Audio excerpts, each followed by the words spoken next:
Yes!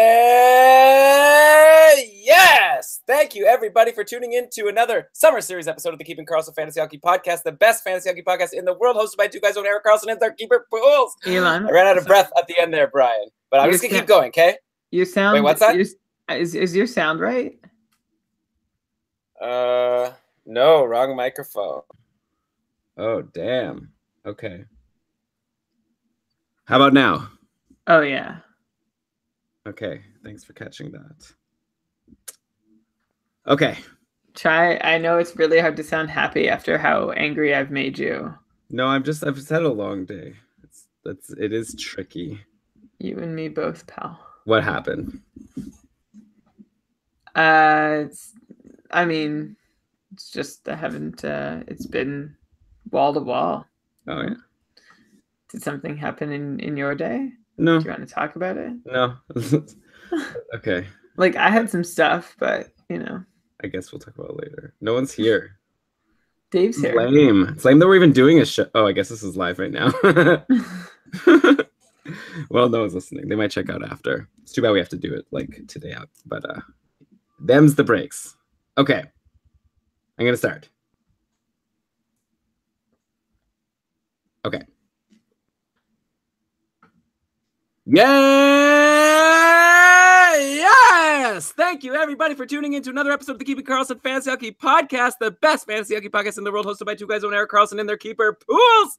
It is another Summer Series edition episode. And Brian, right in the doldrums of the Summer Series. You know, it's like playoffs are still going, so there's no free... that was all lame. Okay, I'm going to start it over. It's not in the doldrums. We're not in the doldrums. And it's like the spring. We're not even... This is like... Spring series. The real doldrums are like between free agency and training camp. That's when it's really dead. I guess that's true, though. No, because that's when you start coming up with your projections, and that's when you start looking at guides and comparing people's stuff. I like all that. I like that time. Now it's just come in hot, come in proud.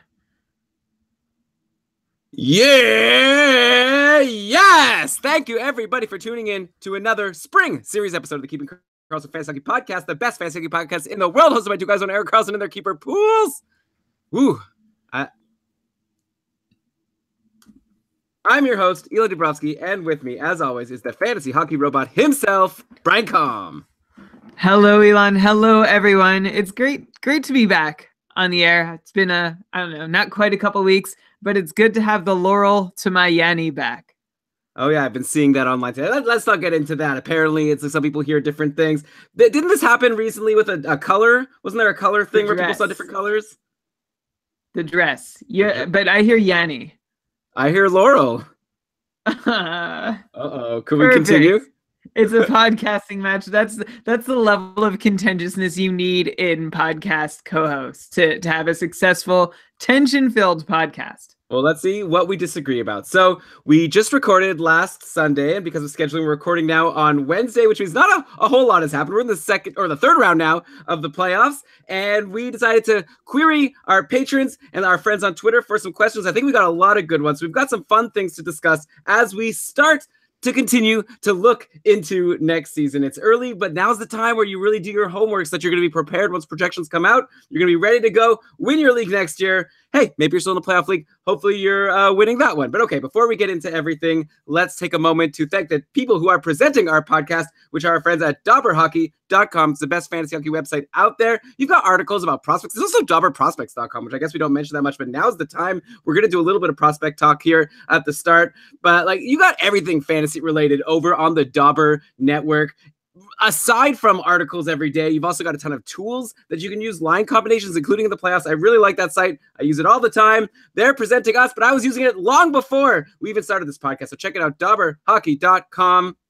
So Brian, I put out this call for questions from our patrons, and we got a ton of Carolina Hurricanes questions. Before we even get into them, do you have any idea? Can you decode why so many people are asking about the Hurricanes of all teams? It was so strange to me. They're sort of one of the more enigmatic teams in the league. A lot of changes have just taken place in Carolina, and this is a year after. We're essentially a year removed from a time when everybody was saying the Canes are coming up big. It's going to be a huge season for them. And then, of course, they fell flat for a variety of reasons. Elon, why don't you mention some of the changes and then I'll chime in specifically. Okay, well, first of all, we've got all new management, right? Including a new coach, Rod Brind'Amour. This reminds me back when I started watching hockey. He was a star in the league, and now he becomes the coach. And now he becomes the coach of the Hurricanes. I remember using him in NHL 94 as one of my players whenever I would play as I guess it wasn't Carolina. Like, what team? It was the Hartford? Was he on? He played for Philly for the large part of his career. And I believe, if my memory serves me right, he was traded to Carolina for Keith Primo. I'm not sure that he ever played in a Whalers uniform, but Keith Primo did. Or wait, Wayne Primo. Right. Okay. Well, one of the Primos.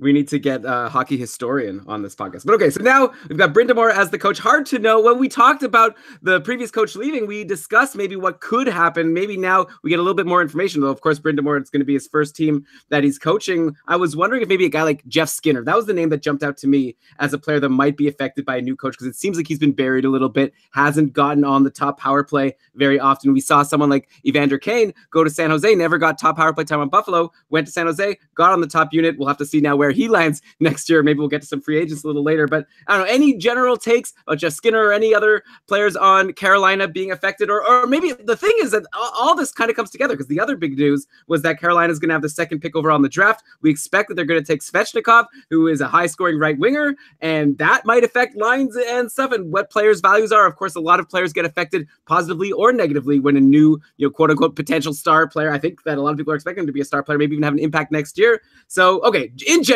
what do you have to say about, I guess, both Svechnikov and Brind'Amour likely joining the team next year?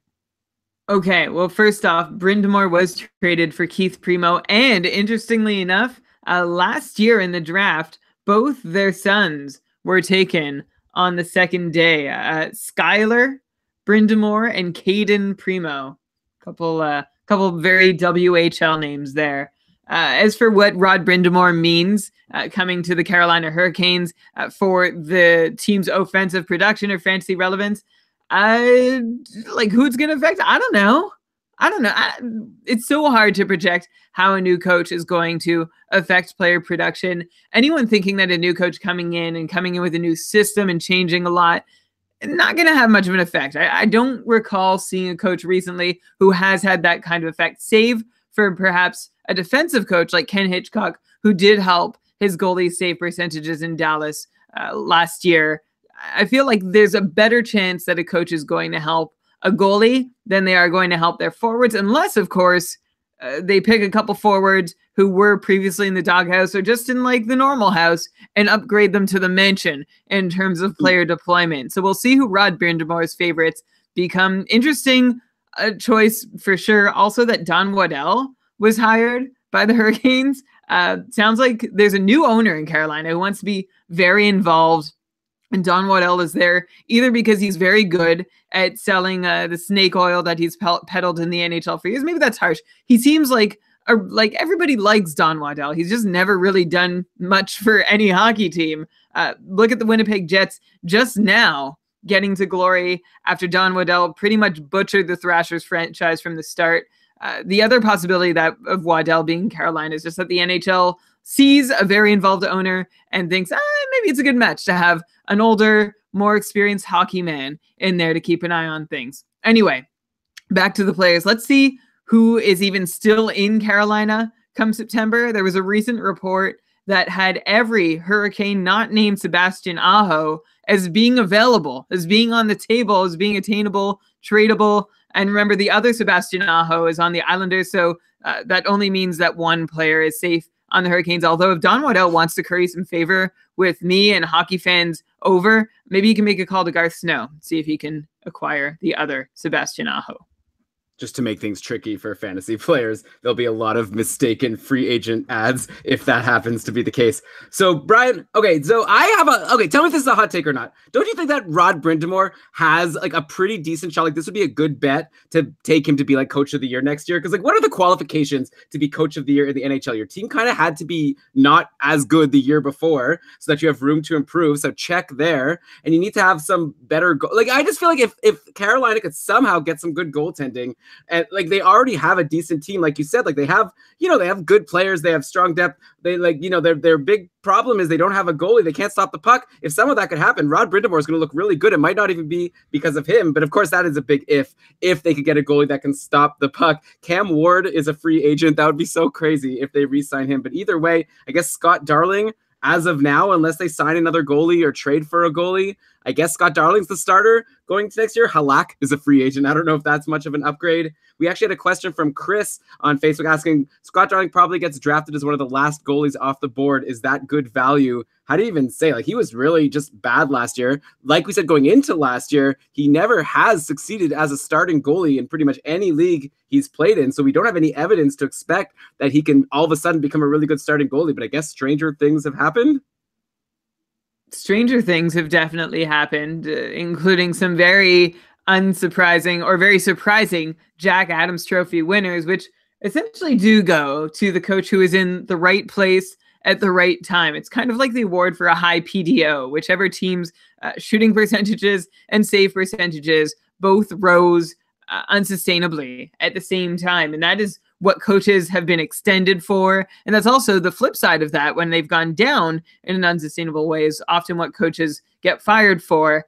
But you're right. The Hurricanes do seem like just like last year at this time, they're a candidate to improve. They have a decent core, reasonable youth, but still no goalie to speak of except for Scott Darling.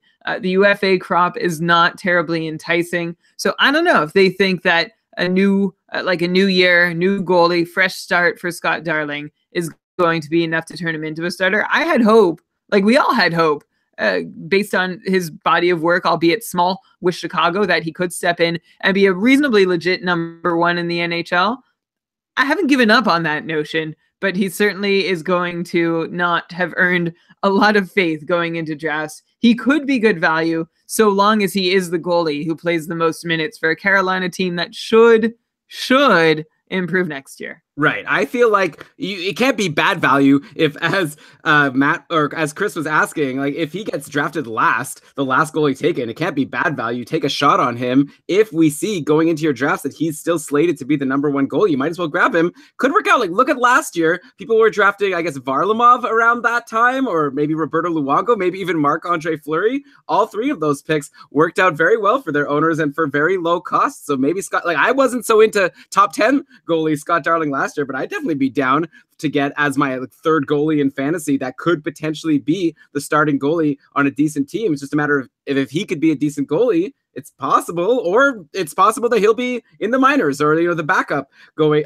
midway through the year. Like take a look at Steve Mason last year. A lot of people drafted him expecting to be the starter of the Jets. It was Hellebuck as the starter like very quickly because Mason just couldn't cut it after like another disappointing start to another disappointing season for him. Yeah, you could think about drafting Scott Darling in the neighborhood of where, I don't know, Robin Lehner or Jacob Markstrom were drafted last year. Maybe that's even a little bit low. Trying to think of where Marc-Andre Fleury was drafted last year. A lot of people totally underestimated him, right? Well, yeah, I brought up Fleury. I said like the golden, like the best would be if you could get a Fleury in a Darling position. So see, you'll never know, but it does look like Carolina should be a good team. We had a question from Matt asking, maybe talk about Aho and Toivo at the Worlds. They are killing it. And it's true, they're both two of the top three leading scorers in the World Hockey Championships that are going on right now for Team Finland. So like they both have 17 and 14 points respectively. And, this is coming off a year where I guess at times I know Aho was slow, but overall he ended up with 65 points on the year, and Toivo Teravainen with 64 points. And actually, Brian, I'll bring up really quickly their numbers in the second half of the year because I feel like both of them really heated up, and especially like Toivo Teravainen really became a valuable guy as like the season wore on. So I'm seeing 36 points in 40 games for Aho and 35 points in 44 games for Teravainen. So maybe okay. So yeah, definitely Aho was really hot at the end. So yeah, I mean now we see them do well in the World Championships. I guess it's the same as any player that's doing well in the playoffs. How much stock do we really put into someone? I would think we put less stock into how they're doing in the World Hockey Championships compared to the playoffs. At least they're playing against NHL competition in the playoffs. And it's like, but it is still obviously a small sample size. So I don't know. I think we already talked about these guys at the end of the year. I feel like Aho is a solid bet for like 65 points, and Teravainen maybe really close behind him. I think the real like interesting thing here is I don't know if Toivo Teravainen really has the same name value as Aho. Like you're going to be able to draft Toivo, you know, quite a few rounds after Sebastian Aho, and maybe they'll end up being pretty similar like they were this year. Yeah, so like you mentioned, the caliber of competition at the World Championships is not so high. That said, you do have a lot of NHLers there, and a couple guys rising to the top, being Sebastian Aho and Teuvo Teravainen, makes you think, should you be considering them any more than you were before? I'm not really going to use any data from the World Championships to answer that question because, Elon, like you said, we don't look at the playoffs, at what a player's done in the preseason or the playoffs and be like, oh, yeah, this really changes their stock. We look at their whole body of work. Luckily, with both of them, there's enough to make a guess as to what can happen next year. Remember, by the way, Sebastian Aho finished, you said, Elon, with 65 points in 78 games, but it was such a frustrating year. I think most people who owned him in October and maybe even into November might not have been the ones who still owned him in April because he was so cold to start. Then he was hot, then he was cold, then he was hot for most of the rest of the way, which was very nice to anyone who did end up, especially if they didn't have to waste a draft pick on him like I did and then not be able to reap the benefits. Anyway, 65 points in 78 games for Aho last year, and I see him capable of doing the same this year. There may actually be a little room for growth. Aho had 16 power play points. That leaves him one specific area where he could pick up another 5 points or so, given his deployment on that top unit. Compare it with a bunch of other guys. Like if Anders Lee can get 21 power play points, why can't Sebastian Aho?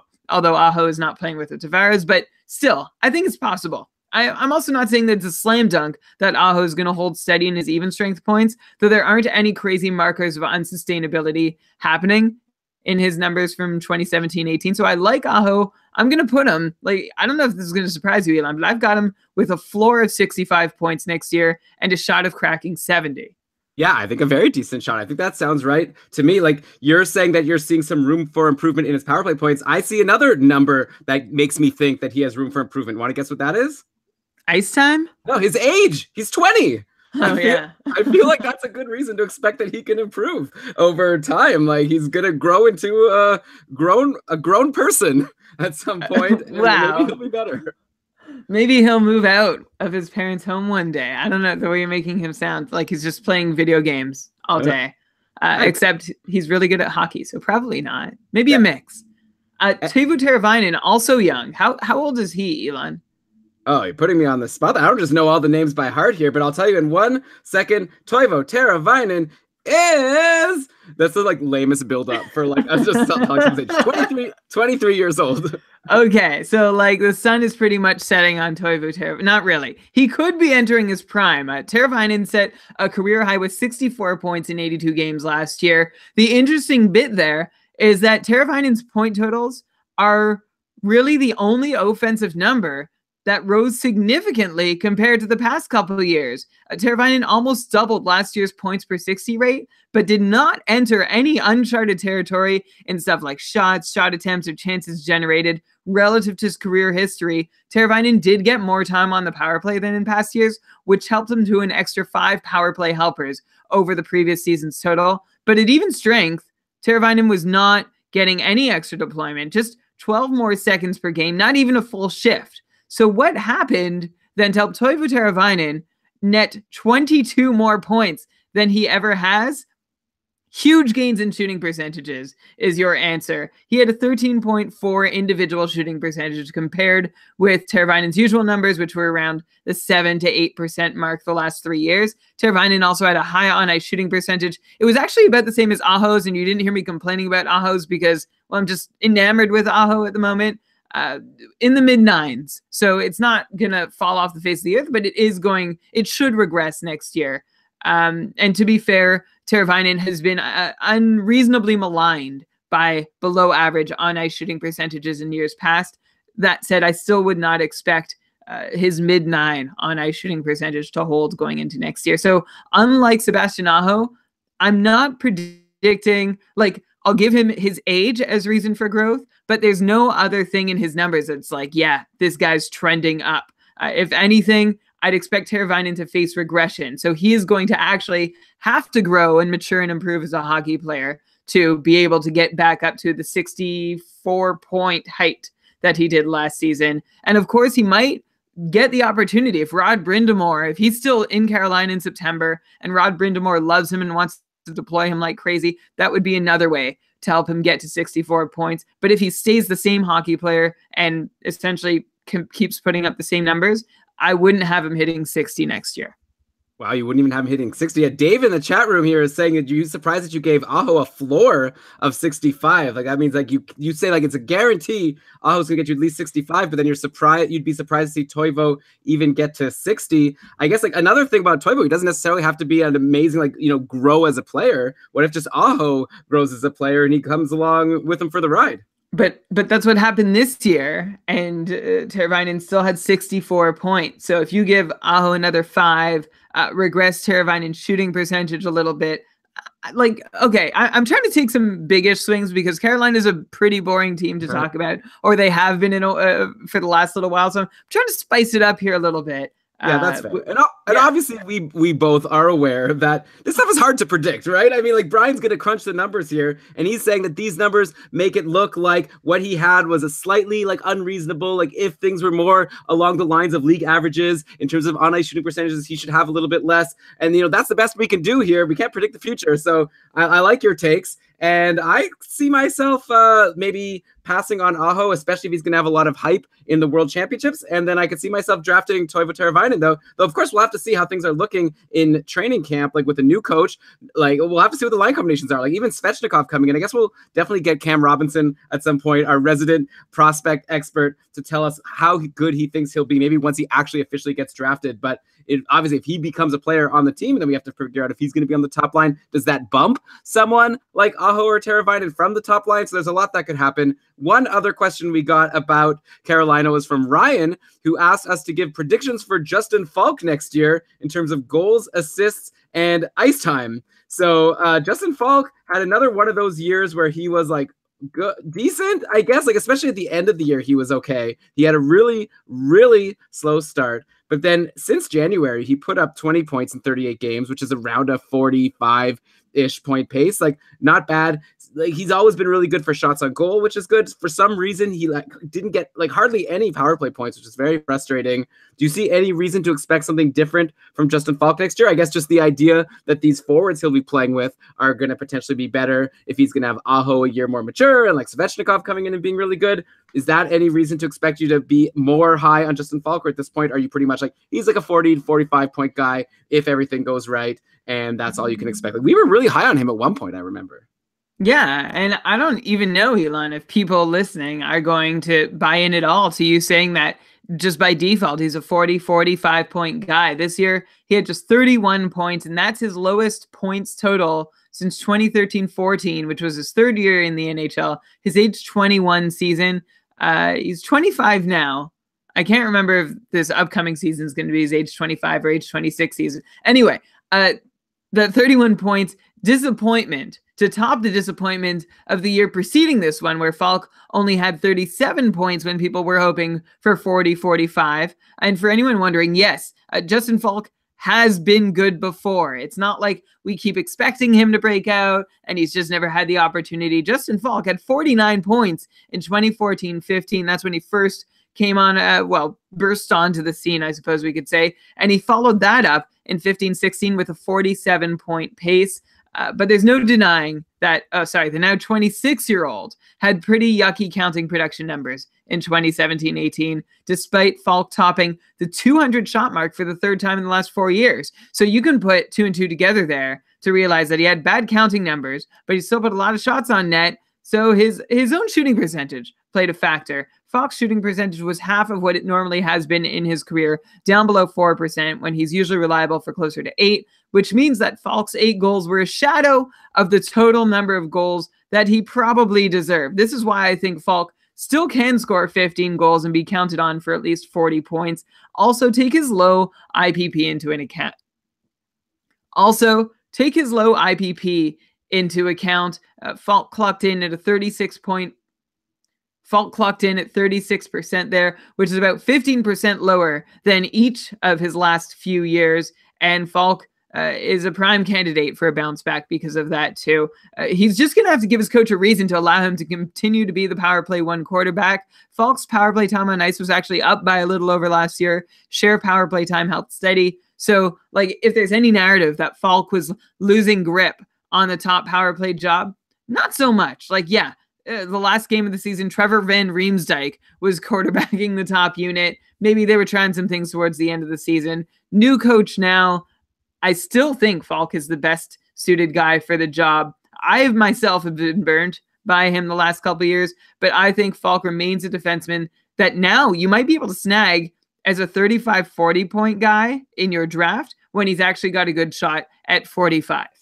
Yeah, and like the thing is, you know me, Brian, and Dave knows this very well about me in the chat. I love my shots, and if you rank the Carolina Hurricanes players by shots on goal last year, want to take a guess where Falk slotted in? Oh, top 15. Top 15 in shots on the Hurricanes? Oh, sorry. I was trying to rank him amongst all defensemen. Third. Second. The only just behind Skinner. Yeah, just behind Skinner. Like, he shoots a lot. At least we'll see how things change next year. Yeah, in terms of all defensemen, actually, that's a good question. Let me do this in real time. Should I do another big build-up just to make it seem as if this is really exciting when it's actually not? Okay, yeah. Top defenseman for shots. Oh, now I have it on all available players. I got it. Oh no, this is hard to build up. How about I'm gonna do a drum roll? Okay, now I'm here. Okay. He's 12th in the league for defensemen for shots on goal. Though he did play 76 games, everyone ahead of him and a lot of people behind him played more. So maybe he could have creeped up. Actually, looks like he had 211. The 8th place Victor Hedman had 216. Though he actually had not that many games either. He only played 77 games. So there you go. Top 12 for shots. That's good. And he was like much lower for goals. In fact, interestingly, a guy who had more shots than Justin Falk, but fewer goals is Colton Parayko. And he's someone I was planning to discuss a little later. We had a question about ranking some young defensemen. I wonder if Parayko's another guy who maybe we could expect a higher shooting percentage next year, because he definitely 2.8% shooting percentage for Colton Parayko. That was pretty bad luck. Like even worse than Justin Falk, who you said had some bad luck. So yeah, I like Falk for next year. He's always also been an injury concern. I don't know if that's something that you're really worried about, Brian. He's going to miss some time. He played most of the year this year. So yeah, I think he's a good like sleeper-ish pick. And Dave is mentioning here that the podcast is now keeping Carolina. So yeah, maybe we could move on now from talking about the Carolina Hurricanes, unless you have something else you wanted to say about them. No. Okay. By the way, I mentioned how Aho and Teravainen are two of the top 3 leading scorers in the World Hockey Championships. If anyone is curious, some fun names in the list of top 10 scorers for the World Hockey Championships. We've got Patrick Kane over number 2, then Connor McDavid number 4, then Ricard Raquel, Cam Atkinson, Pavel Datsyuk comes in at number 7. He's still great. Too bad he's not in the NHL for Detroit. They could have used him last year for sure. Then some guy named Nagy on Slovakia. Ladislav Nagy. He was a real speedster in like NHL 2004. Oh, he was in the NHL, eh? Like I was referencing the video game, but yeah, he was in the NHL. I think he was in the Kings, Coyotes, and maybe even the Senators system briefly. I knew that sounded kind of familiar. Then you have Zibanejad and Rantanen rounding out that list. So looks like a fun tournament. I don't even know how to watch these games. I guess I should get cable is the first thing. It doesn't show up on my NHL Game Center app as an option. And there's been so many fun playoff games. How could I be watching the World Hockey Championships? Come on. Okay, Brian, next topic of discussion. We have Corey. I know that you're not generally too into predicting like where players are going to land, so I might want to massage this question a little bit. But Corey asked, could you talk about pending UFAs and potential landing spots? So maybe instead of, unless there's some really obvious ones, I just wanted to look, just like let people know who are the big unrestricted free agents that are potentially going to change teams next year. And maybe we could just discuss a couple of them. I'll like give you a list of like the 11 or so that interest me. Then you can say if there's anyone who you think is really going to benefit or hurt from like leaving their current situation. How does that sound? Sounds like a great strategy. All right, so we've got John Tavares, who we don't know if he's going to sign with the Islanders or go somewhere else. Do you see like a reason for people to be like concerned or excited if he were to leave the Islanders? Do you like have a sense one way or the other? Like, is it like, oh my God, free Tavares from the Islanders? Or do you think like he would be just as good fantasy wise no matter where he is? Like morally and ethically, I see there to be Yeah. reason to cheer for John Tavares to be freed from the Islanders, as anybody on the Islanders might benefit from. But hockey, point wise, nah, I think he's going to be John Tavares regardless of location. They're probably like a point per game guy. If anything, it's the players who are playing with John Tavares where he lands. Those are the players who are potentially going to benefit, as we saw so much from Josh Bailey and Anders Lee for the past couple of seasons. Okay, then Yeah, we've wait, I'm actually going to butt in there and say the real question about whether Tavares stays or goes is not about Tavares, it's about Matt Barzal and whether, he's ready to become that top line centerman, which I would probably wager that he is just about ready. And maybe there was some collateral benefit to him being sheltered, quote unquote, by playing on the second line while other teams keyed in on Tavares. But he can probably handle his business on the top line. So for that reason, I'm actually interested in seeing if Tavares heads elsewhere, because I am very curious to see what Matt Barzal could do in a larger role that he may not get if Tavares stays in Long Island. Well, I mean, he definitely doesn't need a larger role to get more points. Like, he had 85 points in 82 games next year. That would be, or last year, I should say. Like, I'm interested to know what Barzal can do next year. Like, such an amazing, amazing rookie season. He had a couple of those 5-goal games that obviously helped boost those numbers. But I feel like he's gonna probably get. I don't see myself drafting a Matt Barzal. I'm curious to know if you concur. I just feel like he's already getting votes for our patron rankings when there's a lot of superstar players that haven't been picked yet. Guys like Jonathan Marchessault or Artemi Panarin or Philip Forsberg haven't been drafted yet, or I shouldn't say drafted, ranked in our patron rankings, or we're ranking a new player every single day. And Matthew Barzal's already getting votes, and like for good reason. He had this amazing season last year, only 170 shots, which doesn't excite me too much. He had a really high shooting percentage, 12.9. I don't know, like obviously he's really good, and John Tavares leaving like changes a lot about his deployment. Like, he'll still be on the top power play, but he'll be on a top power play without John Tavares, and then he'll be on a line. We'll see who he we'll see who he plays with at even strength. I wonder if they would put Beauvillier and Eberle, like keep them with Barzal, since that seemed to go well. Obviously, things could change a lot all throughout the season. Do you have any general takes about Barzal? Like, do you see yourself drafting him? I just feel like there's no way I'm going to be drafting him, because I'm sure there's going to be at least someone in each of my leagues who's going to expect him to be over point per game again, and I just kind of don't see it happen. I think he's really good, but I don't know if I'm going to bank on him for that when I could get like a tried and true superstar like a Philip Forsberg, say. It definitely depends on how much of a premium the other people in your pool are ready to pay for Matt Barzal. I like him at the right place. Like, I'm not going to be afraid of drafting him next year, but I will not want to overpay for him, as I will not want to overpay for anyone. Yeah, Dave is saying in the chat that Barzal won the vote today, so he's going to go as 27th overall as our top-ranked player, just after Jack Eichel, who went 26th. And Is our crowdsourced patron ranked? Yeah, it's kind of fun. I wonder how we should check back and see how last year's did compared to what actually happened. I think our patrons are some pretty smart folks, but this is ahead of guys like Bergeron and Panarin and Forsberg, like I said, Marchessault, Kopitar. So a lot of big names that Barzal is going to have to outperform to deserve that ranking. I guess he could do it. Yeah. So obviously John Tavares, where he goes, is going to affect a lot of people. We have John Karlsson, who's still playing in the playoffs for Washington. He had such an amazing year, led all defensemen in points. I feel like it wouldn't be good for him to leave Washington. Obviously, we're not going to get too much into all these guys, because we're going to do a whole show when all these free agents are signed, and we're going to go in depth on what we think is going to happen once we actually know where they're going. But I feel like someone like John Karlsson, like if you have him in a keeper league and you're deciding whether to keep him or not, I'd be very nervous about him leaving the Capitals, because who knows if he would even be the top power play defenseman where he went. It obviously depends who else is there. And also, Alex Ovechkin on your top power play is going to help you get a lot of points, and he's not going to have Ovechkin where he goes next. True. Remember at the start of the year where like people were down on John Karlsson, or was it the start of last year? Like he had a couple seasons where people were started to lose faith, and it's just fun how quickly the tides turn, and we forget. Like, we look at him now as this leading force on a conference finalist, being indispensable, irreplaceable, elite at his position. I could see him being okay wherever he lands next year, as long as the team that signs him does ask him to quarterback their top power play, which I imagine they would. If that's not what they want him for, then they probably should not be shelling out however much it's going to cost to get him.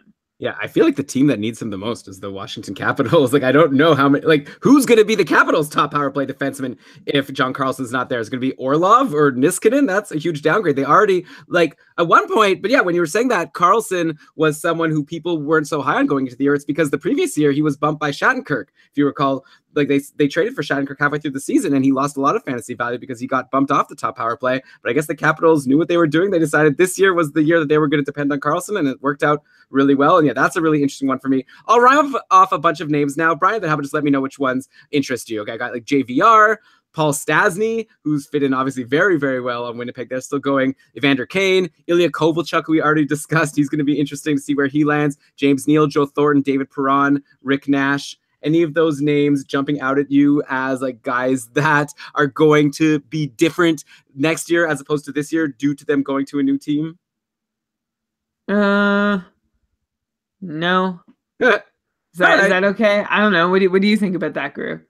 I feel like Evander Kane is very interesting, right? Because he just was so good on San Jose. And if he re-signs with the Sharks, it just feels like that's a really good spot for him. And I could see him potentially then being overrated if people are going to expect him to keep up those amazing numbers he put on the Sharks in that really small sample size. But he was always buried in Buffalo, and he's shown that he's a really good producer and in fantasy, like so great for those shots on goal, which, you know, I like. So he's someone who I think will be very interesting. And maybe Paul Stastny is on the opposite side. Like, I feel like he's so good on the Jets. And if he were to go on another team, like he might just go back down to being the Paul Stastny of old, who was like a solid enough own in fantasy, maybe like a 55, 60 point center. But I think if people are going to be drafting him expecting a lot more, they might be disappointed. So maybe those are a couple names that jump out at me. Maybe David Perron also. Like, if he doesn't stay on Vegas, who knows? Like, he didn't really make an impact on Pittsburgh, as we all recall. That's why and like a lot of the teams, like he was good on Edmonton like a million years ago. But I'd imagine David Perron's best bet is to stay on Vegas since they have magic in the water, and a lot of their players are really amazing fantasy value adds when there weren't anywhere else. Yeah, for sure. I guess the other guy, like you just have to look for the guys who have a chance to get upgrades in deployment. And maybe Mike Green, although he was manning the power play in Detroit, you know, I wonder if he got to quarterback a more capable power play on a more consistent basis without a team like constantly. Like, I don't know what the Red Wings are paying him for. I've gone on this rant enough times over the last while since the Red Wings signed him and have been ambivalent about really making him the guy. So if he goes to a team that uses him as the guy, that would be great for him. JVR could stand to benefit in deployment as well with a change of scenery. And that's essentially what you're looking for. But like you said, Elam, we are going to get to all these specific cases where we don't have to do much anticipation. We'll actually know where they're going and be able to weigh in.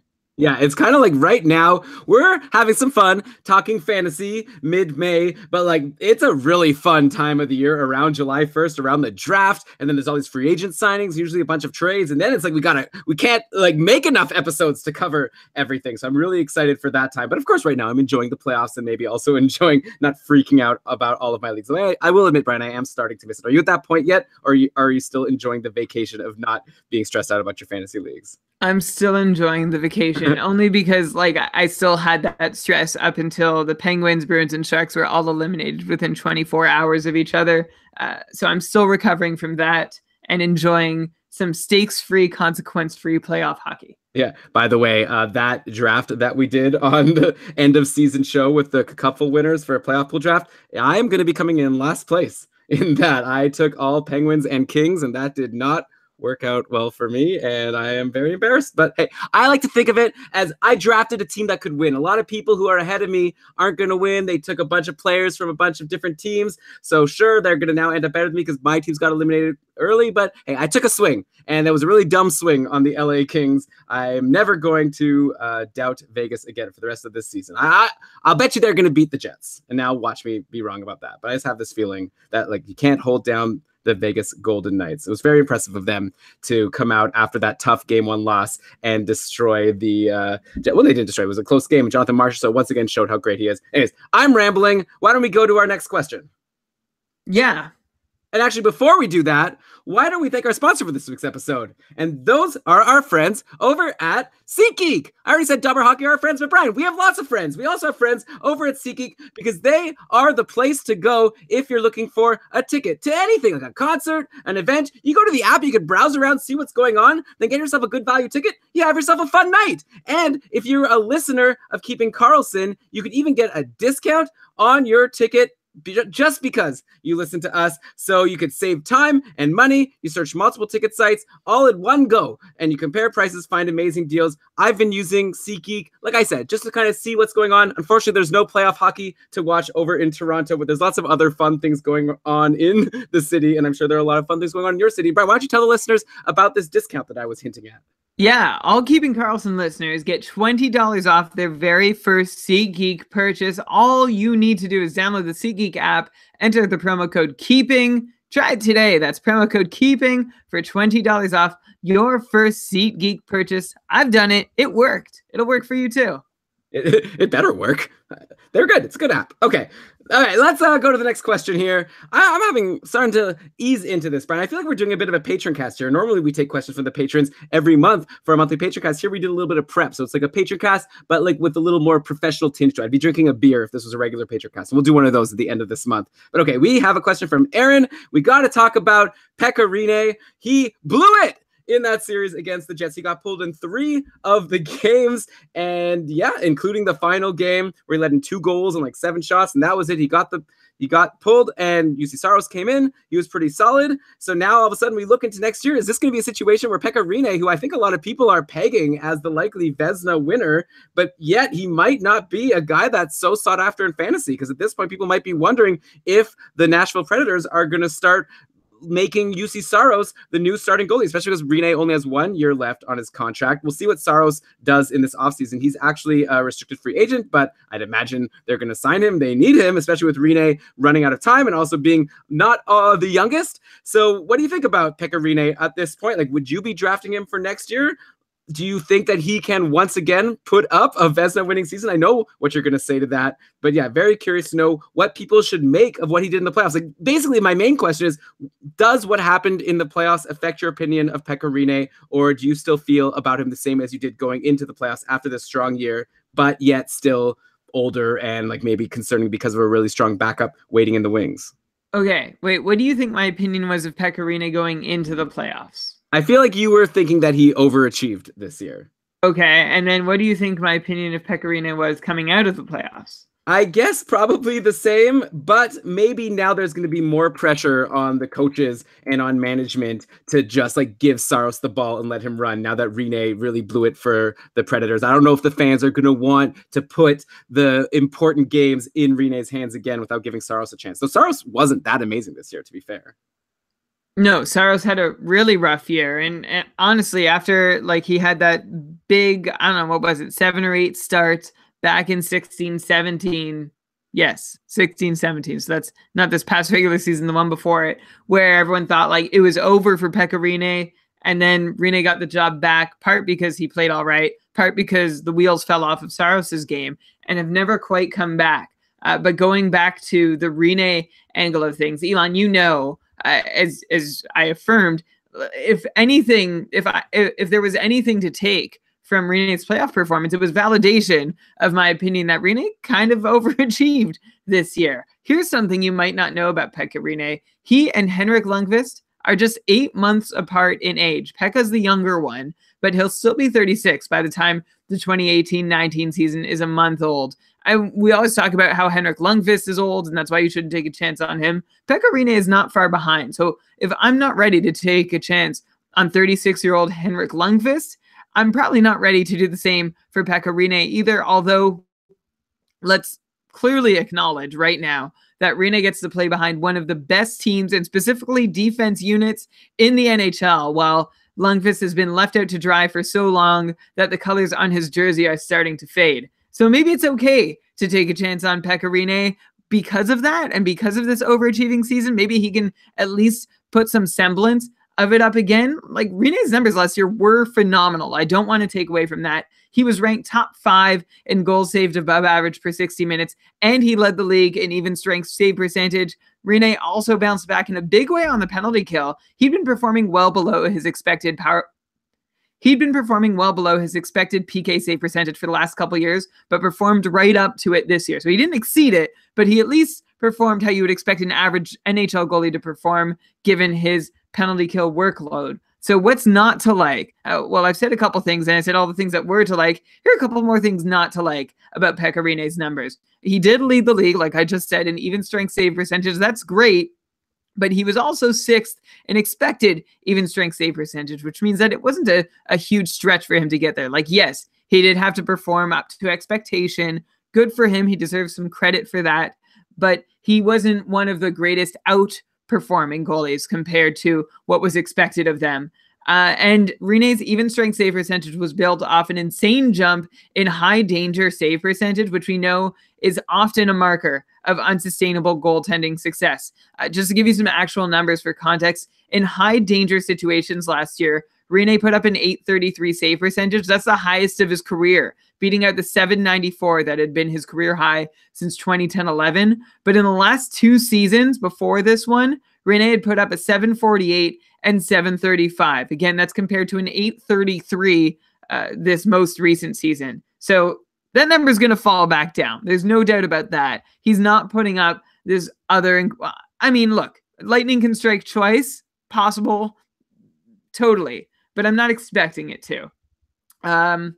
Yeah, so where am I landing here? I've been pretty outspoken about my lack of faith in Rinne for the last few years, and honestly, I think I've generally been right. And now that he's another year older with some big flags of unsustainable success, I'm not about to change my tune. I did think it was fitting that it was Juuse Saros who finished the series in net and the season in net for the Predators, though I guess we'll find out this summer if Nashville thinks Saros is the heir apparent to Rinne or if they look elsewhere. Whoever the Predators think their next number 1 is, I expect him to see at least half the workload next year unless he darlings himself. Yeah, well, actually, the name that comes to mind, I think a good analogy from last year, going into the season, I remember a lot of people were discussing Martin Jones and Aaron Dell. And there was, like, Dell had this amazing year as a backup the year before, and Martin Jones gave us some reasons to be concerned. And a lot of people maybe avoided drafting Martin Jones, and he ended up having a really solid season. And Aaron Dell ended up being pretty much a bust. I guess he wasn't even that great of a spot start ad, or at least not as good as he was the year before. So I wonder if that could happen this year. Of course, this could go completely another way. I'm sure I could come up with examples where the backup goalie ended up taking over finally. You could look at Steve Mason and Connor Hellebuck, I guess, as one example. But yeah, like, could maybe Pekka Rinne become a steal in people's drafts? Like, yeah, as long as you're not expecting him to put up another Vezina winning season and play the majority of the games, but there is a chance that he can hold the job. Like, the Nashville Predators are a cup contender. Like you say, Brian, they are a really good team. So they're not just going to play their backup just because Rinne is a pending unrestricted free agent, right? Like, if Rinne is playing well, they're going to keep him in and they're going to go for a cup. So I think there could be value there, but I would be careful about drafting him too high. He'll probably go higher than I would be comfortable drafting him just because of his amazing season. Though obviously then it depends how much this playoffs hurt, and the people listening to Keeping Karlsson, obviously they're not going to be drafting him as high. But yeah, do you see any like Jones Dell-ish things happening here? Or do you think it's like a completely different thing? I think it's a completely different thing, especially because Jones was already locked up long-term and is not young, but younger than Pekka Rinne. So there's some different dynamics at play here. Like you said, I'm not about to reach for Pekka Rinne in a draft. If he falls to a value draft position, like somewhere where I think it's worth it for, you know, maybe 40 games or maybe 60 games of Pekka Rinne playing anywhere between terrible to amazing, yeah, I'll go for him. I wouldn't want to rely on him. And I think probably after this season, he's going to get ranked really high by default, like in Yahoo and ESPN and Fantrax default rankings. And that'll probably make him get drafted a lot sooner than I would be prepared to take him. Yeah, that makes sense. I wonder if there's the possibility, what if like Saros ends up playing really well at the start of the year, and then Nashville decides that they're going to go with Saros, and then they trade Pekka Rinne at the trade deadline. Now this is like complete fan fiction, and we'll wait until the season starts. But maybe he could end up on some other team and for their playoff run and end up having value in the second half of the year as a starting goalie somewhere else. I don't know, like on Carolina or the Islanders or something like that. Who knows? I don't know. Yeah, you're reaching here. I have no idea. Okay, so how about I just go to the next? Fun to think about. Yeah. just trying to have some fun here. Again, it's a May podcast, so I guess we get a little bit of leeway for that. Let's go to our next question from Jordan. So he mentioned, and we didn't really discuss this very much, Kucherov and Stamkos both cooled off relative to their hot starts. How would you project them for next season? So, like, obviously we've both been super high on both of these guys and discussed at length, like, who was playing as a third guy on their line when they were together. That was like the main discussion, I feel like, on Keeping Karlsson last year. Like, do you want to have, JT Miller at the end, or Nemesnikov, or the slew of like Braden Point, who I think was playing with them in the last game yesterday? So I don't know. It's probably going to change a bunch of times. But anyways, let's look at Kucherov and Stamkos themselves. So Kucherov, after January 1st, he had 44 points in 42 games, which is good, but actually only good for 19th in points after January 1st. So obviously Kucherov, who was like 3rd overall in league scoring for the whole season, only 19th overall since January 1st. And Steven Stamkos had 37 points in 40 games since January 1st. So obviously very good numbers, like above a point per game and almost at a point per game, but not at that, like, I don't know, top 10 production that they were giving you at the start of the year. So which half do you think was more representative for Kucherov and Stamkos? First half or second half? Maybe it was like playing with Nemesnikov in the first half got them so hot, and then once Nemesnikov cooled off, is that why they ended up not doing as well? Yeah, that's not the theory I'm subscribing to, that Nemesnikov was the difference maker. Honestly, a lot of the times in these first and second half questions, my answer is whatever came out at the end of the season, like with both of those elements mixed together, is the picture that I subscribe to. And that's the case with Stamkos and Kucherov.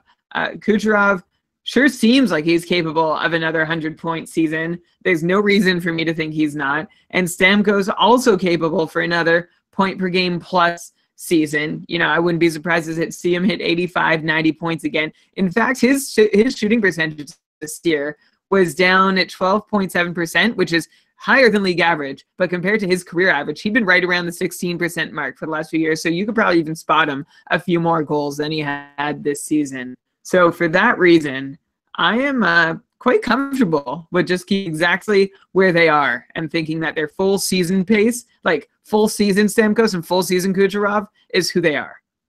Okay, that seems fair. Obviously, they're going to go super high in drafts, and you can't get more solid options, right? Like, I think Stamkos clearly showed us that the injuries are behind him. Like, he wasn't having any lingering effects, and I think he's going to be a solid, like, if not first round, then mid-second round guy. Like, if you look at our patron rankings, Stamkos went off the board there. So Kucherov went second after Connor McDavid, and then Stamkos came in at 15th. So, yeah, second round guy, and both, like, really solid picks. And then probably all next year we'll once again be discussing the player playing with them on the first line, and if you should add them and when it's time to drop them. And when they move from the first line, you have to be like with Nemesnikov, we were wondering, well, maybe you don't drop him because he might get back on the first line. Oh man, I'm like giving myself deja vu here. That was like one of the more stressful things to worry about. But hey, those people who picked up JT Miller after the trade deadline, they benefited. That could have been like a little mini playoff MVP for a lot of people if you grab JT Miller at the right time. But, of course, Palat was injured, so he's also someone to watch out for next year. Okay, I think it was Palat, actually, that joined the top line yesterday, not Point. I think it said Point. Anyway, how about the next question? Another one from Aaron, who asked about Rinne. He asked about Tarasenko, given how low Tarasenko ranked in the patron rankings. Yeah, we're discussing them a lot. Where did Tarasenko rank here? 22nd, so a lot lower than he's been drafted. Like, he's been I think last year, in a lot of drafts, he was drafted in the first round that I participated in. So definitely he didn't have the year that we expected from him. Brian, I know you've been saying, we've brought him up a few times, maybe there's not too much new to say, that you think people overrated him and thought of him as like a point per game plus guy, when really he's only shown himself to be closer to like a 70 or 75 point player, which maybe that's only like a couple big games one way or the other makes that difference. But yeah, what do you think about Tarasenko at this point? Do you think that he's going to be like a steal next year and you should grab him in the mid-second round if you can? Or do you think that he's going to be lower ranked for a good reason because he was overrated before? Yeah. Like, sorry, I had an answer to like that I framed around the start of it. It sort of shifted. Wait, sorry, Brian. All around towards the. Sorry, you're having internet issues. Oh, just like, now? Like the whole answer was like. Okay. Choppy. Well, that's good that it's only starting now. Well, no, there's been a couple other ones that I just didn't mention because they were sort of like people could listen around it.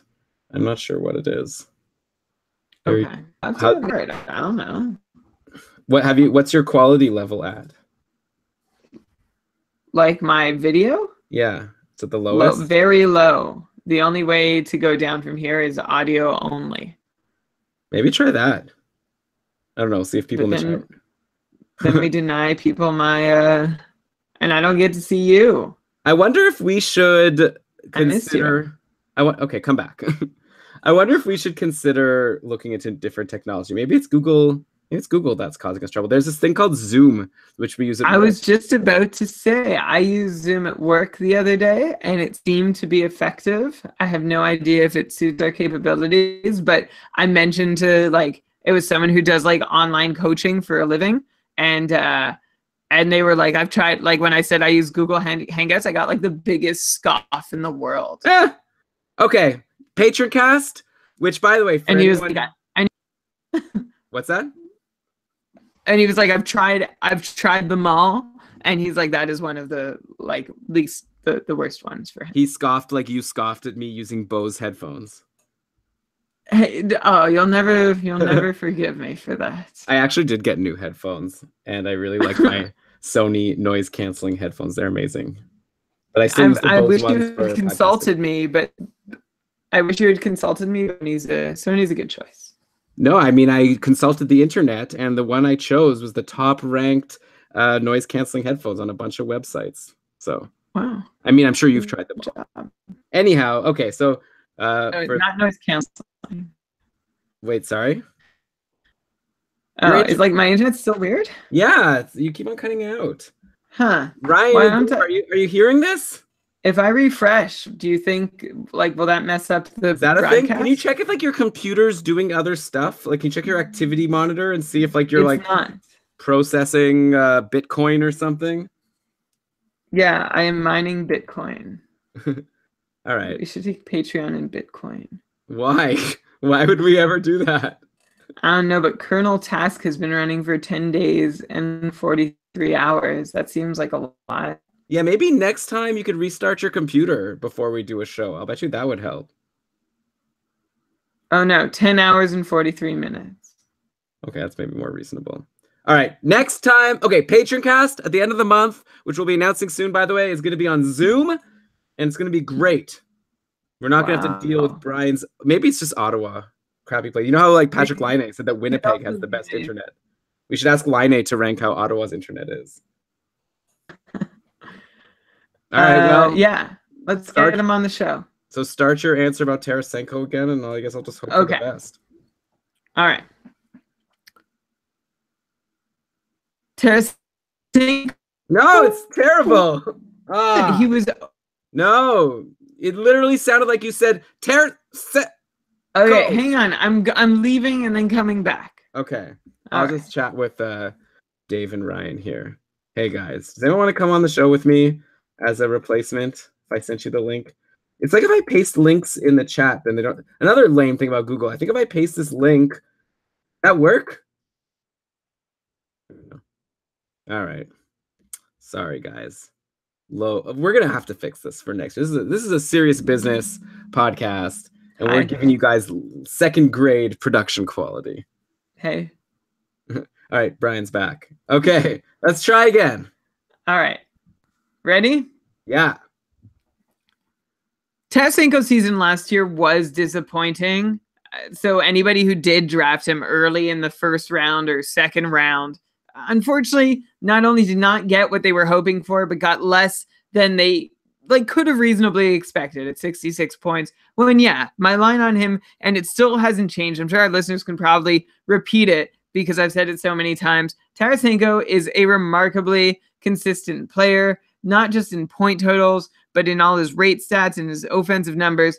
They're all pretty consistent. Like, you look back, there's no wild spikes or aberrations over the last while. Last year was a little unlucky for him. I expect him to get back into the mid-70s. I don't expect him to eclipse that. What you get with Tarasenko is you get somebody who has 40 goal potential. So if your league has a bonus for goals, or if they're somehow weighted in a way that makes them more important to you compared to assists or whatever other stats are on the table, that is where that's the sort of context where he lends your fantasy team the most value. Otherwise, if you're just looking at points, he's a mid-70s player, which is not a first-round material. Yeah, I guess the one reason to be optimistic about Tarasenko is he really did come out strong to start the year, right? And then Jaden Schwartz got injured and then everything kind of fell apart. So if you're kind of hoping for that to happen again, except for no one to get hurt, then that could be a reason to expect him to do better. But at the same time, he's also injured himself right now. He had a reconstructive surgery to repair his left shoulder. I think we discussed that at the end of the season. He's expected to be reevaluated in training camp come September. So maybe he'll be fine and he'll start the year. And you might be able to get good value from him. Like you say, Brian, there is something to be said about getting a consistent guy. Like I'll take Tarasenko over Barzal. I don't know if that's going to be an option to me. I mean, Tarasenko was ranked ahead of Barzal in our rankings, but I feel like Tarasenko is like a guarantee to be like at least a 70, 75 point guy, like close to a point per game when he's healthy. And hopefully the players around him will be healthy. Maybe like someone like Robbie Fabry could come back and help. Like, I don't know if help Tarasenko, but just help the whole team's depth so that Tarasenko doesn't have to be shouldering the load on the first line. Like, there's a lot of things that could go right, and I think a lot of things went wrong last year for St. Louis. So, yeah, I guess I agree with you, though. I think there's reasons to be optimistic for him to still be better, but I wouldn't bank on it. But he is just like that good, consistent pick that you know is going to help you week in and week out. I'm ready for the next question. Also, side note for you, Brian, that really helped. You're restarting the thing. You should definitely use that next time your internet is having issues. Good. Is that going to cut well into the podcast, what you just said? Or I just made a cut point as I said it. So good job. Okay. All right, now we've got a fun one. We've got a list here from Jared. I don't know how well this kind of question works for an audio podcast because people don't have like a pen and paper to write this all down. But he said, rank these young defensemen for the next season. And he's like a couple stats, which is basically offense, shots, and then blocks we count in the couple no hits. Then he listed over 10 defensemen. Looks like 13 guys. So the names on the list are Montour, Theodore, Morgan Riley, Dumba, Butcher, Provorov, Ekblad, Werenski, Parayko, Pulak, Manson, Hannafin, and McAvoy. So a lot of interesting names here. I don't know if like we could give you a full ranking. It's kind of tricky. Like that really would, like they have articles on Dobber Hockey, these cage matches where they compare two players. They write a whole article comparing two players. How many different combinations are there to compare 13 different defensemen? Yes, Brian? I'm just going to jump in right away because, I mean, you're right. It's a wide list. It's a wide swath of players. But the two guys who stand head and shoulders above the field there are Morgan Riley and Zach Werenski. Those are the two guys with the most upside and likely the best deployment as well. I would maybe not agree with you about Zach Werenski. I'd have a couple guys ahead of him. Yeah, sorry. Deployment-wise, Werenski has Jones, and Riley could have Gardner. That could happen again. But like, even if Will Butcher does somehow stick in the best deployment of anyone here, is he really like going to do much with it? That's right. Well, okay, here's the thing. Okay, so Morgan Riley, you say. We can start with him. Amazing season, like 50-plus points, tons of power play points. The only place he really hurts you is he doesn't block a lot. So, he's going to be like below replacement value probably for blocks for defensemen. But if you're getting so many power play points, like finally this season, Morgan Riley was put where people were waiting him to be, which was on a prominent power play unit. And he was, of all these guys, he had the most power play points. So definitely Morgan Riley is the one, or I think maybe Will Butcher had more, but Will Butcher hardly had any shots or any blocks. So that's what brings him down. But if we're looking at just points, I do agree about Morgan Riley there. Zach Werenski, we discussed him. I think it was on the last episode. First of all, he's injured right now. It came out that he was injured for a lot of last year. So that's why we discussed if maybe he's better than his numbers from last year indicated. But I also think that Seth Jones really established himself as a tough, like number one defenseman. Like, I don't know if he's going to be easy to bump for Zach Werenski. So that would make me a little bit concerned. I feel like Zach Werenski is more of like a coin flip. Like he could be really amazing, but he could also be disappointing. Kind of to me, like someone like Charlie McAvoy. I see him being in a similar situation where I think he has the skills. And definitely if the guy ahead of him gets injured, like if Krug gets injured, that's great for McAvoy. If Jones gets injured, obviously we don't want to cheer for an injury, but like you'd imagine that would benefit Zach Werenski. Also like a guy like Colton Parayko maybe is in a list like that, though. It's like, I mean, this year we expected him, a lot of people expected him to take the top power play job from Pietrangelo. And then even when Pietrangelo got bumped, it was for Vince Dunn. So I don't know, but maybe next year's the year for Colton Parayko. So he's an interesting guy. I have those guys in a tier maybe together. And then I think at the bottom, I guess we could probably agree, Noah Hannafin at this point. We even did our whole Carolina talk. We didn't even mention Noah Hannafin. I feel like we're over him, right? Like even if Falk gets injured, I'm not expecting too much from Noah Hannafin.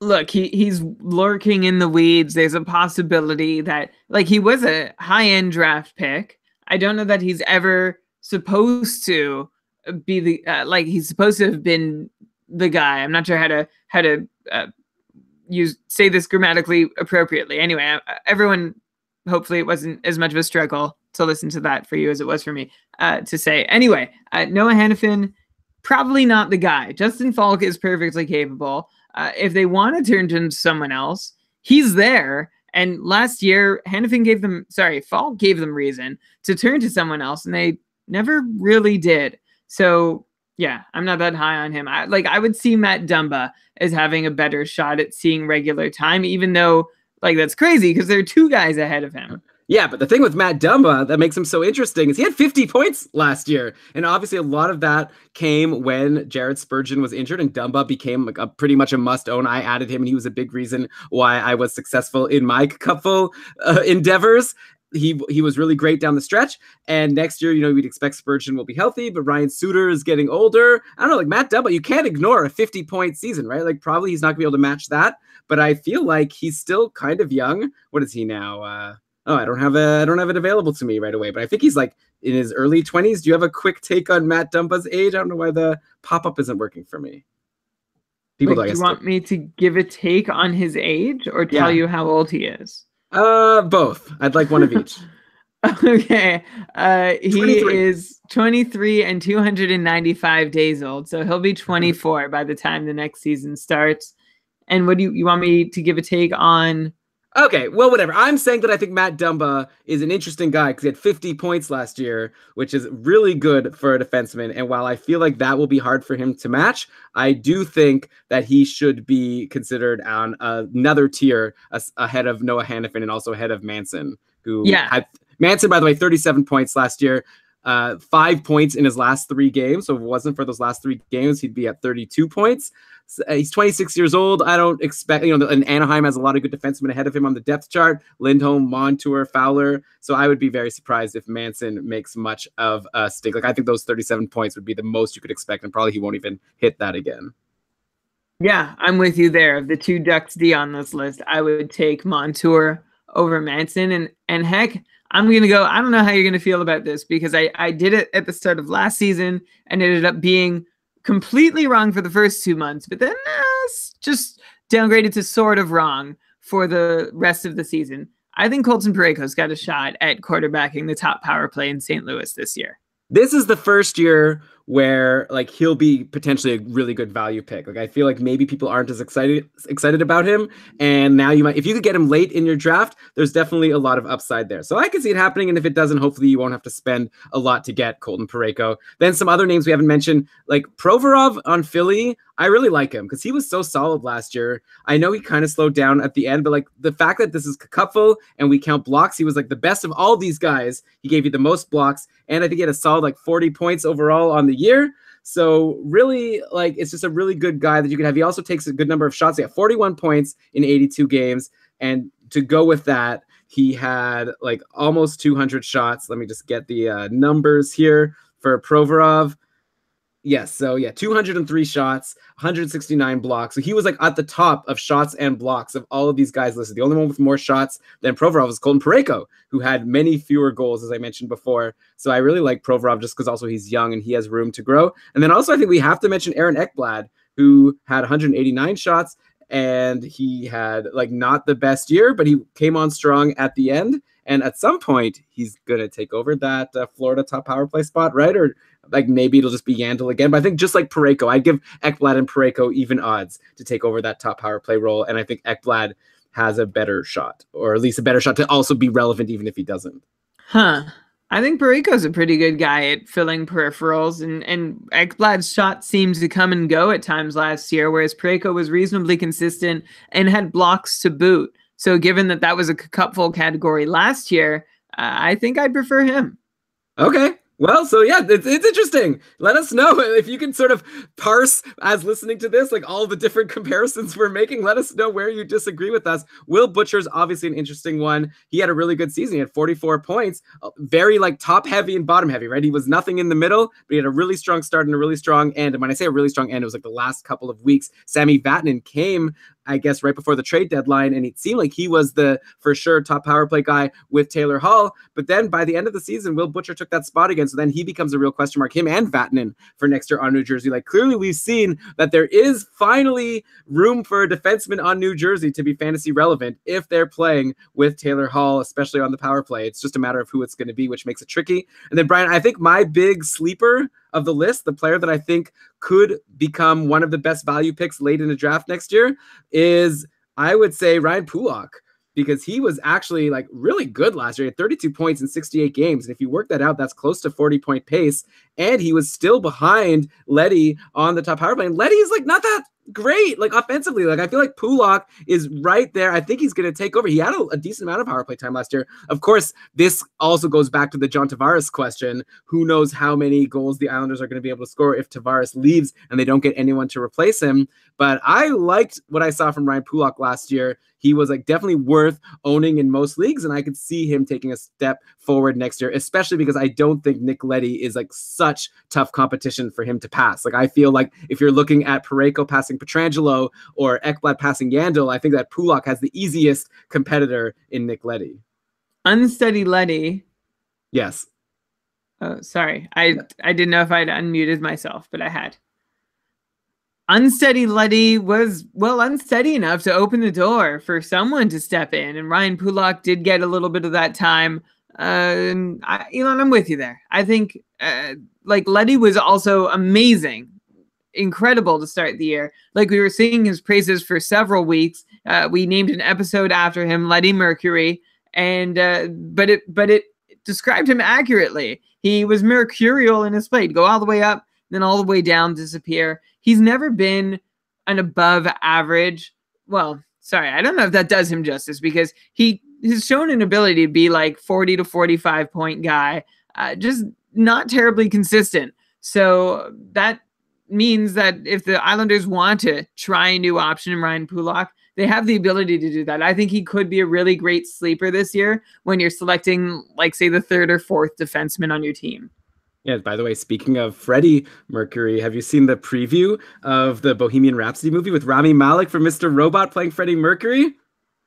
No, they're making they make a movie about the song? No, they're making a movie about Freddie Mercury, a biopic, and it's called Bohemian Rhapsody, and it's starring the star of one of my favorite TV shows, Mr. Robot. So I'm very excited about it. I saw the preview. He looked just like him. So cool. Cool. I've definitely seen that television show.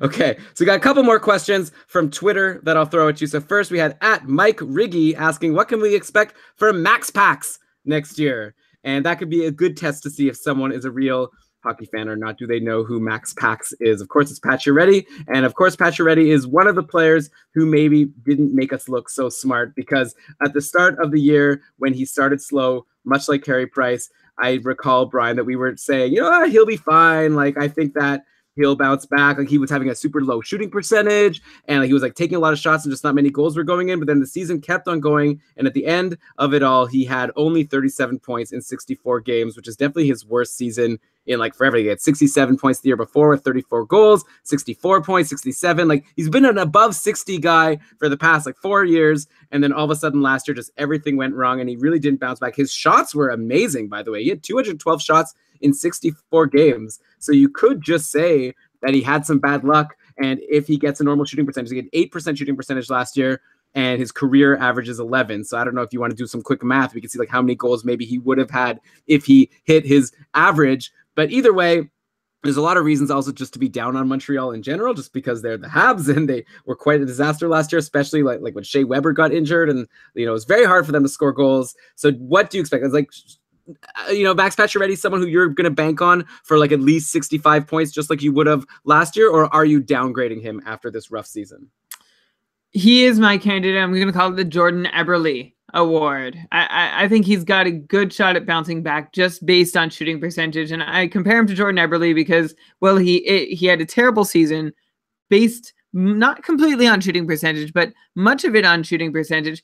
And on top of that, was in the spotlight as it all happened and unfolded. He also was not handed much opportunity to do much more, at least not much help while he was on the ice. You look at the guys that Pacioretty spent the most time with this season. He started the year, like the first 3, 4, maybe 5 games. He was with Brendan Gallagher and Jonathan Drouin, which was excellent until he was off that line, and it actually never formed again. Pacioretty's 6 most common line mates were Philip Deneau, Andrew Shaw, Jonathan Drouin, Paul Byron, Charles Hudon, and Arturi Lehkonen. So out of those 6 players that Pacioretty spent the most time with this year, how many of them are legit top line players? You've got 1 in Jonathan Drouin, and then top 6 players? I don't know, maybe Deneau, Byron, Lehkonen at times can be a top 6 players, but you've got a lot of middle 6 players that Max Pacioretty was trying to make magic with. And of course, it did not happen. But it wasn't just his shooting percentage that was the problem. You take a look at his offensive numbers, like his shot rates and his shot attempt rates, and they also took a tumble, as you might expect for him at this stage in his career. He is now, as my computer is glitching up, he's 29 years old. So next year is going to be his age 30 season when he turns 30 in November. I don't know. He's not going to get much better.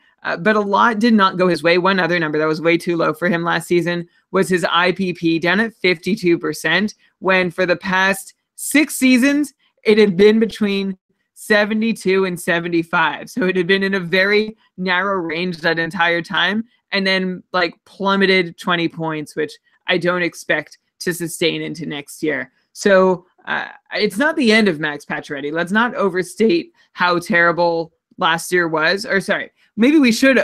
You can't overstate how terrible last year was for Max Pacioretty, but let's not overstate exactly what it means for all the following seasons. I don't think 37 points in 64 games is a new normal for Pacioretty. I'll bump him back up to 60 just based on his laurels, or as some would say, his yannies, and then hopefully he can rebound a little bit more from there. But he's going to need some help. He's going to need better than Philip Deneau and Andrew Shaw.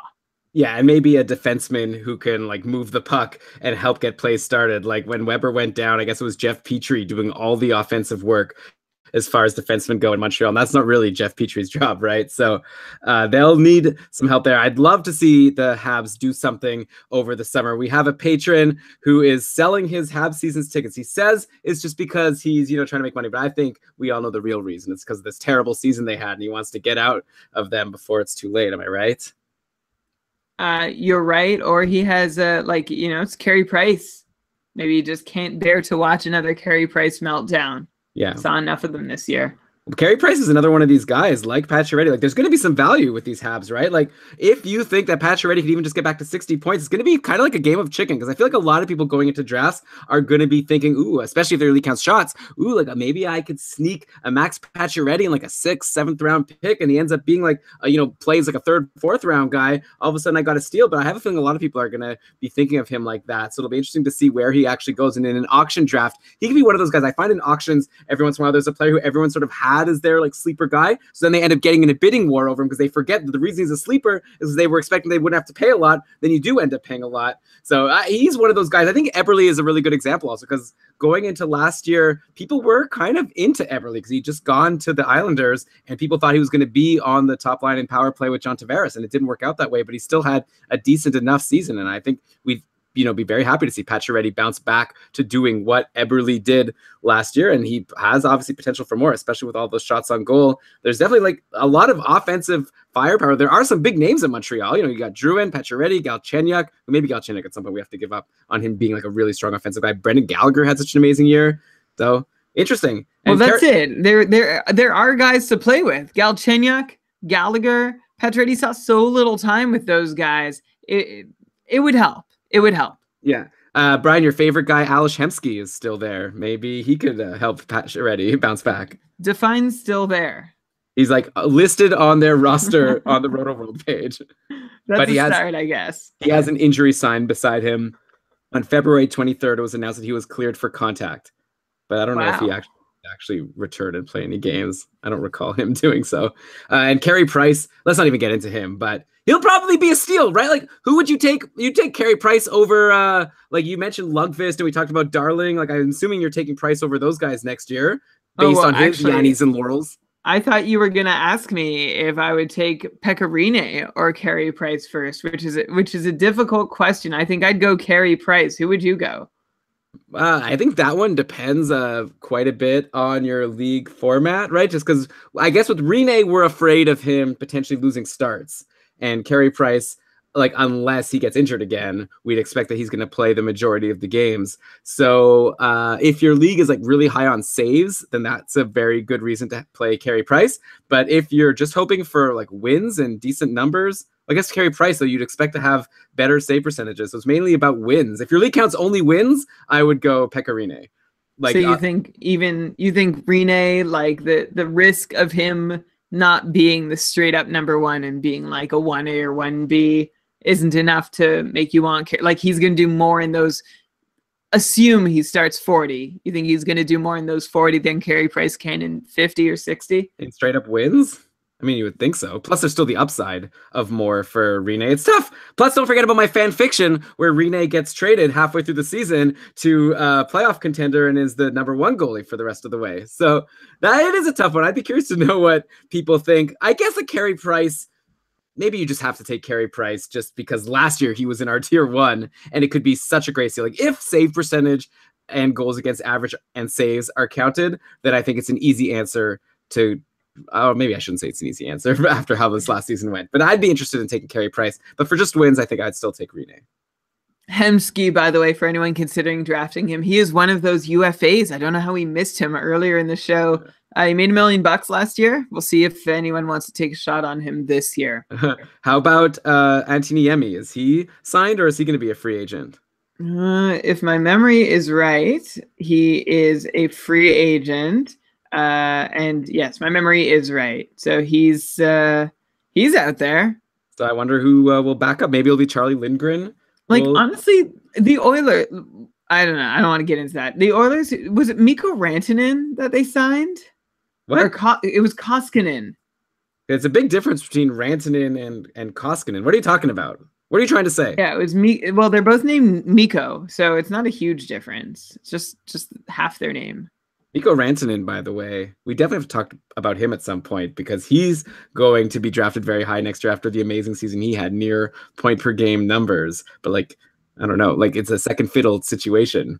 And actually, we had a question. So our last question I wanted to get to from @BroryCoke: should he trade Trocheck and Karlsson for McKinnon in the cap dynasty? And that's why I'm saying it's related to Rantanen, because Rantanen's success obviously is very highly tied to McKinnon. We saw when McKinnon got injured last year that Rantanen, his numbers did definitely dip. So now, obviously, there's not enough information here to really give a good answer. I tried to reply and get some more, but we didn't get a response in time at least. So Trocheck and Karlsson for McKinnon. I was going to say, like, it kind of depends, like, what defenseman is replacing John Karlsson, because if it's all about value over replacement, right? Like, if you were to say, also I asked what the categories were, because that makes a big difference. Vincent Trocheck, so great for shots on goal, though McKinnon's really good himself. But, you know, even if you say McKinnon, I don't know, like, what, 10, 15 points better than Trocheck, maybe more? Like, Trocheck is really good. Like, if you give Trocheck, let's say 65, 70 points, and then you want to give McKinnon, like, 80 or 90 points, it really then comes down to how much better Karlsson is over the defenseman that you're going to be replacing him with.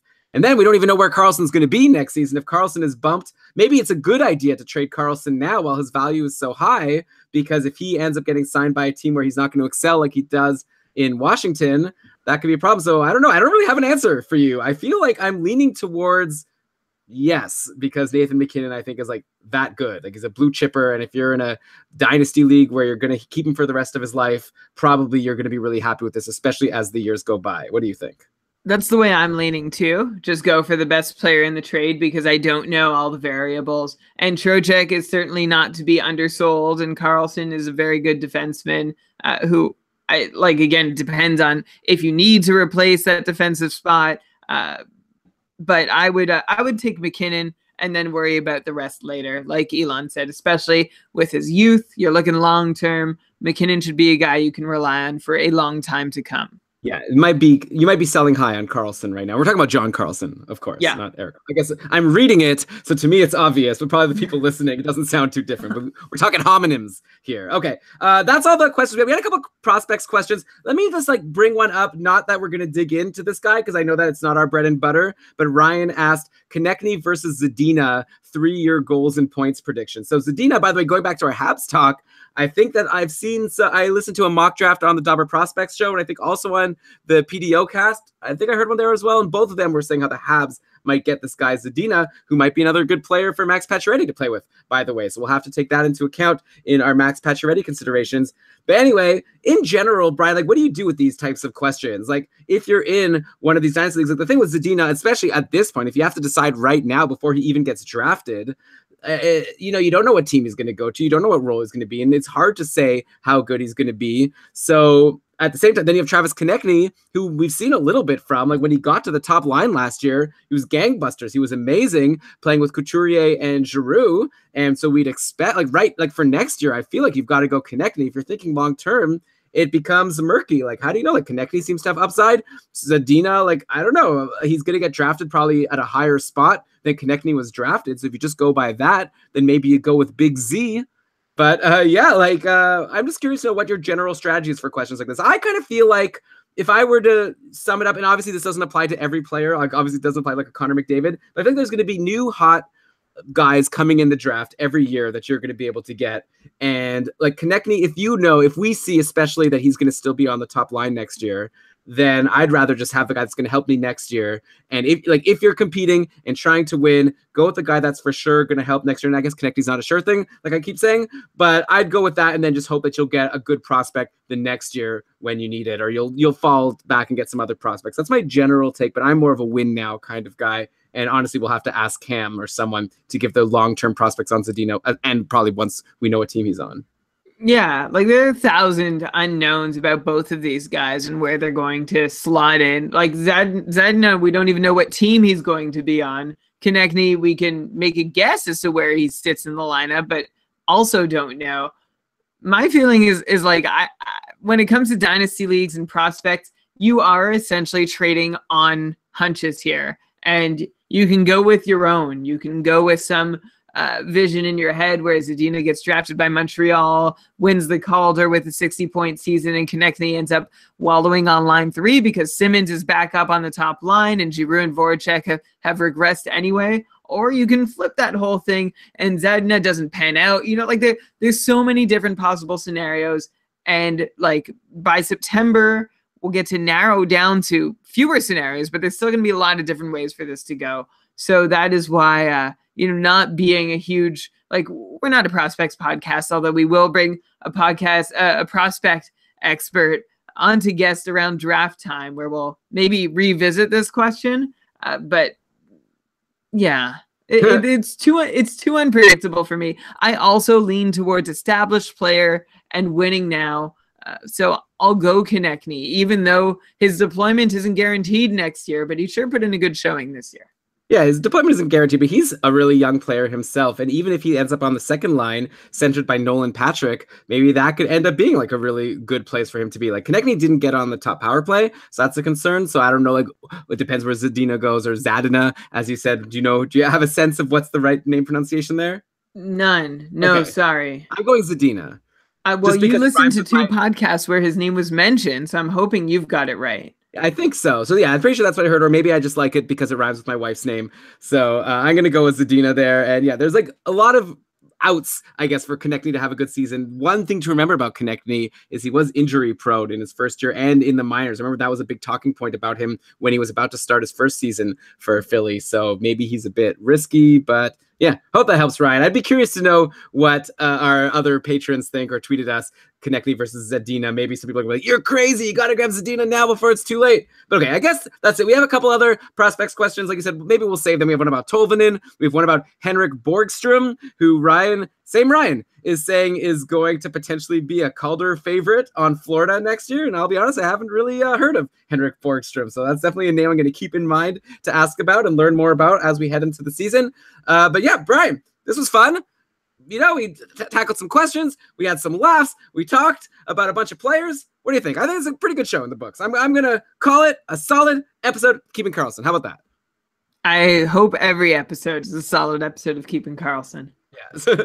So, okay, schedule coming up. We'll do another show, I guess, 2 weeks from Sunday. We'll try to get back on our regular schedule. For the patrons, we're going to do a patron cast later this month. So you'll ask us your questions. It'll be similar to this one, except we'll ask every question, guaranteed. And I'll probably have a beer or two as we go through them. So stay tuned for that. Thank you, everyone, for listening. If you like the show, tweet at us at Keeping Karlsson. We'd love to get your feedback. If you don't like the show, send us your feedback. Maybe we can learn from it. That's what feedback's all about, right? Plus, you could give us a 5-star. Oh, if you don't like the show, forget about this next thing I'm going to say. But if you like the show, give us that 5-star review on iTunes. We definitely do appreciate that.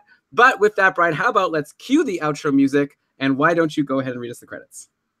All right. This episode of the Keeping Karlsson podcast was researched with help from No. It was presented by Dauber Hockey and supported by our patrons over at Patreon.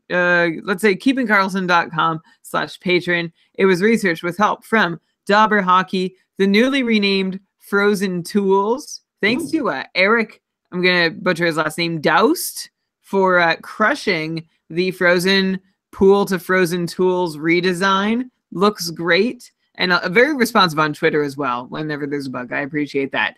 Dauber Prospects, Corsica, Natural Stat Trick, Charting Hockey, Hockey Reference, Hockey Viz, Hockey Database, Elite Prospects, Roto World, and Fantrax. All right. Hey, Brian, quick, before we go, help me make my pick for today's patron ranking pick. Okay, I'm trying to decide between Marchessault, Panarin, and Philip Forsberg. Who should I pick? I'm leaning Marchessault, but it feels like that's the thing. I'm always feeling dumb when I'm leaning Marchessault, but then I'm always turn out to be dumb when I don't pick him. So I'm sticking Marchessault, but Panarin is so good and Forsberg is also so good. You can't go wrong. Yeah, the answer is you're probably going to be able to get Marchessault later than either of those guys, so that's why it feels maybe that's why it feels silly to rank him ahead of them. But like if we're just going straight up the order in which I want players, I'd probably go Marchessault, Panarin, Forsberg, maybe Panarin over Marchessault. Like that's very close. Yeah, it might be recency bias. Like Marchessault just did score 2 goals yesterday. Yeah, maybe I am gonna go. I'm gonna go Panarin first. Okay, I'm changing my vote to Panarin. This is a Brian inspired vote. Okay, thanks everyone. Bye. Until next time, keep on keeping Karlsson. Until next time. I hope you enjoyed the show. Okay, bye. That's it. Marchessault scored today. Oh, yeah, it was a couple of days ago. You're right.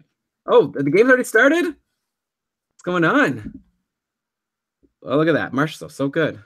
I called the Golden Knights. They're going to beat the Jets. You'll see. From now, I think the Golden Knights are going to win the Cup. Can't stop this team. And Brayden McNabb's having a good playoffs. Have you noticed? I wonder if he's someone that people need to pay attention to, especially if your league is counting hits and blocks. Yeah. Probably. I mean, he's always been a great blocks guy, and he's always been like, I've probably told this story before that like when Ian did his draft a good Vegas team thing, like who do you want to protect? I went into great detail for why I wanted to, like I took the Kings and I protected Brayden McNabb, thinking that like he and Nate Schmidt's value also I think has gone up. Yeah, actually, now that I'm looking, it's just like very recency bias. Like McNabb scored a goal a couple games ago, so that's why he's on my mind. He only has 4 points in 13 playoff games. Good depth guy. Yeah, Schmidt too. Well, I guess that's a concern with Theodore. We didn't mention we were ranking the defensemen. I wonder if Jose, like, is Theodore, or it's not Jose Theodore, is Shea Theodore, is he like the for sure top power play defenseman on Vegas for years to come? Don't they also have some young players that people are excited about? Yeah, he's. Colin Miller also? I don't know. Yeah, I think Colin Miller's a good bet. So is Nate Schmidt. It's like it's by committee. Yeah. Cool. All right, well, this was fun. I guess have a nice trip to London. Thanks. Have a great trip to your place.